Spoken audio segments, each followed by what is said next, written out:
మొండిగా రావణుండు నిన్ను చంపి తను చావదలచినాడు.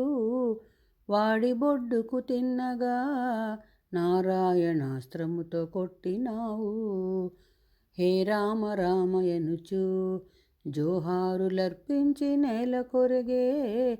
తుది ప్రాణము విడుచుచు నిన్ను చూసి పులకించె దశకంఠుడు.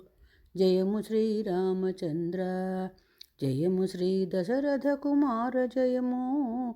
జయము జగదేక వీర జయము రఘుకుల దీప జయము జయము. అనుచ పుష్పముల వర్షము కురిపించిరి ఇంద్రాది ఋషులందరూ. లంకపుర వాసులంతా ఆశ్చర్యముందిరి వింతగాను. అంత విభీషణునకు పట్టాభిషేకము చేసినావు. సీతామహాదేవిని చూచుటకు తహతహలాడినప్పుడు. ఇది ఏమి న్యాయమయ్యా శ్రీరామ, ఇది ఏమి బుద్ధి నీకు? శీలవతి సీతమ్మను శిక్షించుటకు నీకు తగునటయ్యా. సీతాగ్ని ప్రవేశమునకు దేవతలు తల్లడిల్లిపోయిరంతా. జానకీ పతిభక్తికి అగ్నిదేవుడు చల్లబడిపోయెను. లంకపతి విభీషణుండు జానకిని ఆడపడుచుగా చూచెను. సకల మర్యాదలతో జానకిని నీ కడకు పంపినాడు. పరమ పావని జానకి నీ పాద పద్మములు పట్టినప్పుడు. కరములతో లేవనెత్తి ప్రేమతో కన్నీరు తుడిచినావు. అంత విభీషణుండు పంపెను పుష్పక విమానం అప్పుడు. లంకపురి ప్రజలందరూ నిన్నెంతో భక్తితో పూజించినారు. పయనమైతివి సీతతో సౌమిత్రి హనుమంత కపులతోనూ. భక్తితో విభీషణుండు పుష్పకము ఎక్కి కూర్చుండెనప్పుడు. బ్రహ్మారుద్రాది ఋషులు ఇంద్రాది దేవతలు దీవించిరి.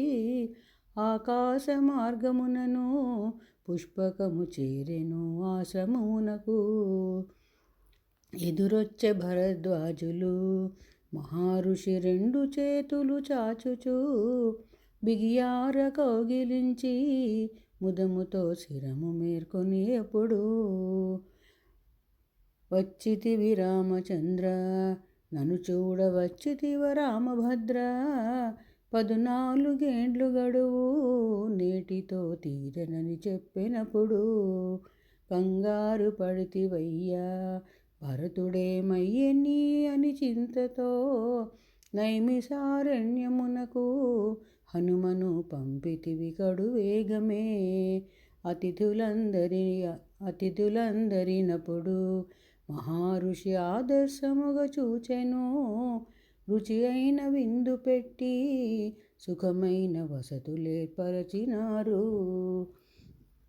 పరివారమంతను వచ్చెను భరతుడు నీ చెంతకు. కన్నీరు నింపుచున్నా తమ్ముని ప్రేమార కౌగిలించి. శిరము ముద్దాడినావు వెనుపూస నిమిరితివి జాలితోనూ. అందరూ పుష్పకమును ఎక్కి కూర్చుండగా చోటు మిగిలే.